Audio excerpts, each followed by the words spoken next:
If you are an Instacart shopper and you are only deducting mileage at tax time, you are leaving money on the table. Most Instacart shoppers miss at least 5 to 10 legitimate deductions every single year, and that can mean paying hundreds or even thousands of dollars more in taxes than you need to.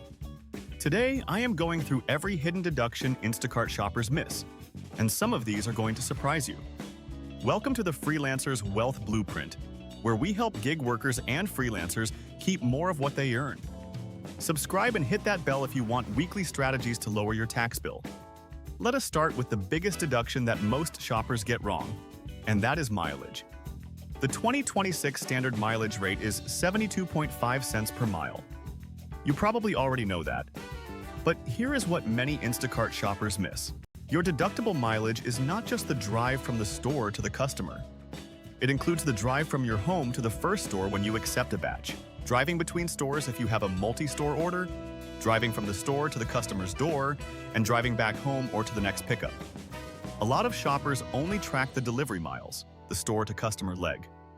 But those other miles add up fast. If you drive 10 extra miles per day that you are not tracking, and you shop 5 days a week, that is 50 miles a week, 2,600 miles a year, and at 72.5 cents per mile, that is almost $1,900 in deductions you are losing. And here is the critical thing. Instacart does not provide a mileage report. Unlike some gig platforms, they do not track your miles for you. You are 100% responsible for tracking your own mileage. If you are not using a tracking app right now, stop this video and download one. Everlance, Stride, and MileIQ are the 3 most popular options. Set it up on day 1 and let it run in the background. The IRS wants a contemporaneous log, meaning you track miles as you drive them, not a guess at the end of the year. Now, let us go through the deductions most shoppers never think about. Number 1. Insulated bags and coolers.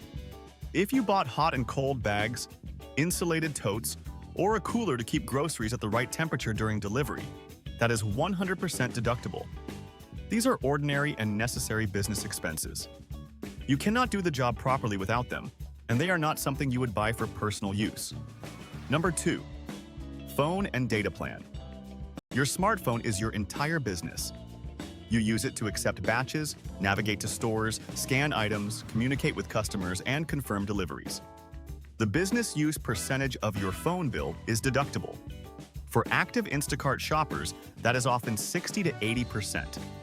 If your monthly phone and data bill is $100 and you use your phone 70% for Instacart, that is $70 a month, $840 a year in deductions.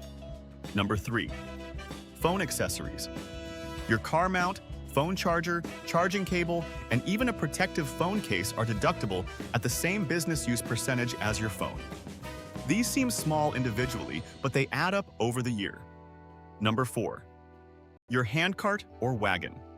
If you bought a folding cart, a hand truck, or a wagon to carry heavy grocery orders, that is deductible. It is equipment you use specifically for your delivery work. Number 5. Parking fees and tolls. Any parking meter fees or garage costs you pay while picking up orders are deductible.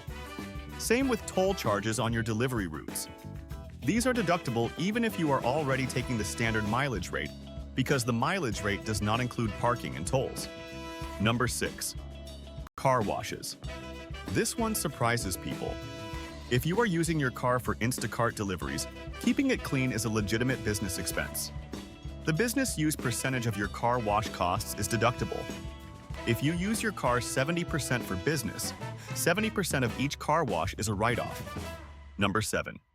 Gloves, hand sanitizer, and masks. You interact with customers, handle their groceries, and enter their personal space. Protective supplies are deductible as business supplies. A box of gloves, a bottle of hand sanitizer, masks if you use them on deliveries, all legitimate deductions. Number 8. Hot and cold bags, blankets, and padding.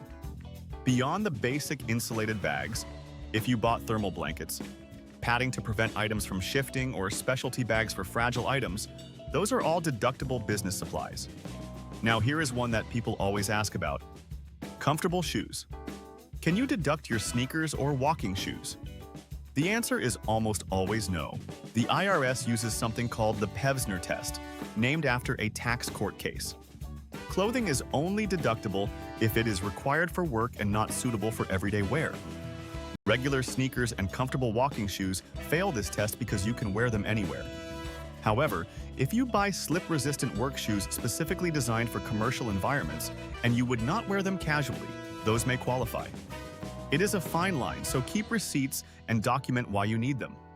Number 9. Health insurance premiums. If you are self-employed and you do not have access to an employer-sponsored health plan through a spouse or another job, you can deduct your health insurance premiums above the line. This means it reduces your adjusted gross income before you even calculate your standard deduction. For many Instacart shoppers, this is one of the largest deductions available. Let me put all of this together with some quick math. Let us say you earn $30,000 from Instacart in 2026. Without tracking all these deductions, maybe you claim $5,000 in mileage and nothing else. Your net income is $25,000, and your self-employment tax alone is about $3,500. But if you properly track everything, your mileage jumps to $7,000 because you were missing miles. Add phone and data at $840, insulated bags at $150, phone accessories at $100, hand card at $60, parking and tolls at $300, car washes at $200, supplies at $100, and health insurance at $4,800. That is an additional $6,500 in deductions, dropping your net income to $18,500. Your self-employment tax drops to about $2,600. Your income tax drops too. And your 23% QBI deduction is calculated on a lower number. In total, you could save over $1,000 just by tracking what you were already spending. The bottom line is this. Every dollar of deduction you miss is roughly 30 cents you overpay in taxes between self-employment tax and income tax. Set up your mileage tracker today. Save your receipts and claim everything you are entitled to. Subscribe for more gig worker tax strategies, and I will see you in the next one. This content is for educational purposes only and does not constitute tax advice. Consult a qualified tax professional for guidance specific to your situation.